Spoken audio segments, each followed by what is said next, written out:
என் பிள்ளைங்களுக்கு ஏன் இந்த கஷ்டத்தை கொடுக்குற?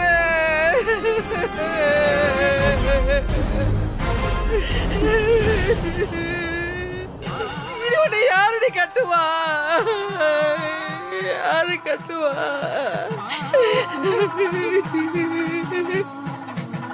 ஏன்னா உங்களை நம்பிதானே என் 2 பொண்ணுங்களை உங்க குடும்பத்துல கட்டி கொடுத்தேன். அதுக்கு இவ்வளவு பெரிய தண்டனையா? முத்துலட்சுமி, எப்படி ஆறுதல் சொல்றதுனே தெரியல. எல்லாமே மீறி போய்கிட்டு இருக்கு. நான் இப்படிலாம் நடக்கும்னு கனவுல கூட நினைக்கலாமா? என் பிள்ளைங்க பண்ண தப்புக்கு எப்படி ஈடுகட்ட போறேன்னு எனக்கு தெரியலமா. என்ன நினைச்சிடுவா? நீங்க மன்னிப்பு கேட்கறால எல்லாம் மாறிடுமாண்டா? உங்க பையன் இப்படி 2 பொண்ணுங்க கழுத்துல தாலி கட்டி இருக்கிறாரு. இதை எப்படி தீக்கிறது? என் பொண்ணு வாழ்க்கைக்கு என்ன பதில் சொல்ல போறீங்க? என் புள்ள இருந்திருந்தா இந்த மாதிரி எல்லாம் நடக்குமா?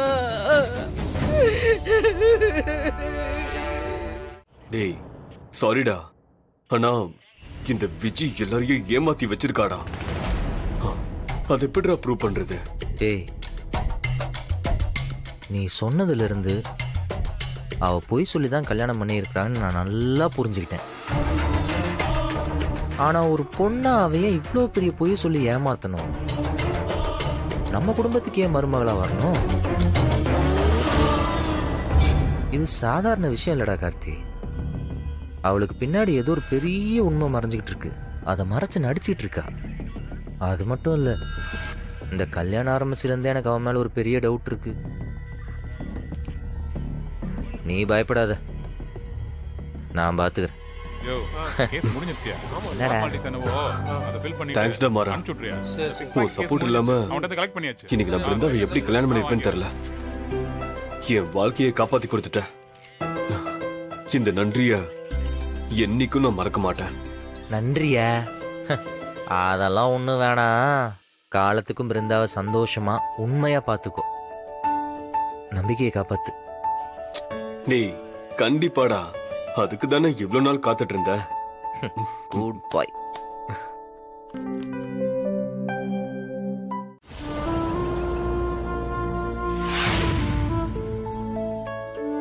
நான் தப்பு பண்ணிட்டேனா காவேரி? நீ ஒப்படைச்சு பண்ண பொறுப்ப நான் சரியா பண்ணலையா? நம்ம பிள்ளைகளை சரியா வளர்க்கலையா? அதனாலதான் இப்படி தப்பு பண்ணிட்டு இருக்காங்களா? நான் அவங்களுக்கு நல்லது மட்டும்தானே சொல்லி கொடுத்தேன். ஒழுக்கம், நேர்மை, பொய் சொல்லக்கூடாது, எல்லாருக்கூடையும் அன்பா இருக்கணும்னு சொல்லித்தானே வளர்த்தேன். ஆனா இன்னைக்கு என் பசங்க எப்படி எல்லாம் இருக்க கூடாதுன்னு நினைச்சேனோ அப்படித்தானே இருக்கானுங்க காவேரி. எனக்கு எல்லாம் பண்றதுனே தெரியல காவேரி.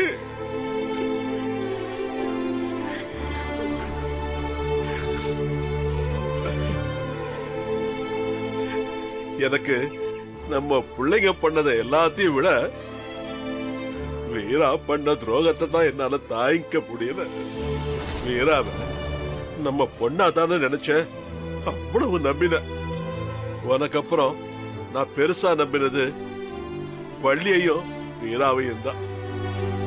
அவ இருக்கு தொண போனதுதான் என்னால ஏத்துக்க முடியல.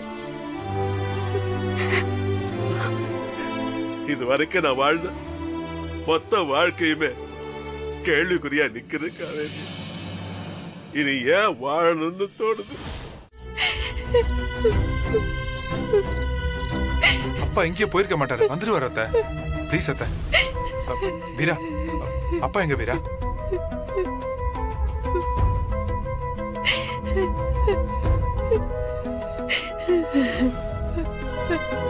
அத்தை, அப்பா. அண்ணா, அண்ணா, எங்கப்பா போனீங்க? அண்ணா நீ எங்கடா போயிட்ட? உன்னை காணணும் எவ்வளவு பதறி போயிட்ட தெரியுமா? எங்கடா போன சொல்லாம கொல்லாம? எங்கடா போன? எங்கடா போன? ஏன் அப்படிலாம் பண்ற? ஏன் வள்ளி, நான் செத்துக்கிட்டு போயிடுவேன். ஏன் இப்படிலாம் பேசுற? அப்படிலாம் பேசாதண்ணா. இன்னும் நான் பார்க்க வேண்டியது இவ்வளவோ இருக்கு. இப்படி என் குடும்பம் மொத்தமும் செரஞ்சு கிடக்கும் போது அப்படி ஒரு முடிவு எடுத்தேன்னா குடும்பத்தை வழி நடத்த தெரியாம ராமச்சந்திரன் செத்துட்டான்னு ஊர்ல சிங்கமா பேச மாட்டாங்களா? நான் அப்படி பேச அப்புறம் நான் வாழ்ந்த வாழ்க்கைக்கு அர்த்தம் இல்லாம போயிடுமே. எல்லாம் சரியா இல்ல இல்ல நீ பயப்படாத, எல்லாத்தையும் சரி பண்ணிட்டு தான் நான் போவேன். அண்ணா அப்படி சொல்லாதன்னு சொல்றேன்ல, அப்படி பேசாதண்ணா. அப்பா அப்பா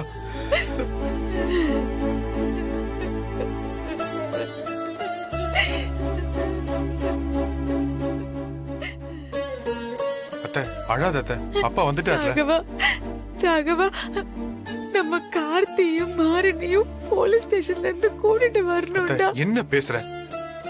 அப்பா எவ்வளவு டென்ஷனா வந்திருக்காரு. ஒரு 2 நாள் போகட்டா. 2 நாள் எப்படிடா அவங்கள ஸ்டேஷன்ல விட்டு வைக்கிறது?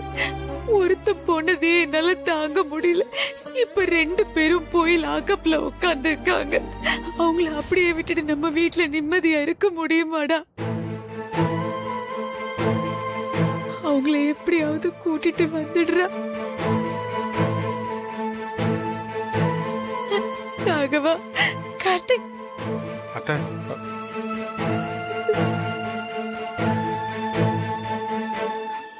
கார்த்தி, மாறா, வந்துட்டீங்களாடா? வந்துட்டீங்களா? ஒண்ணு அடிக்கல, எதுவும் பண்ணல உங்களை.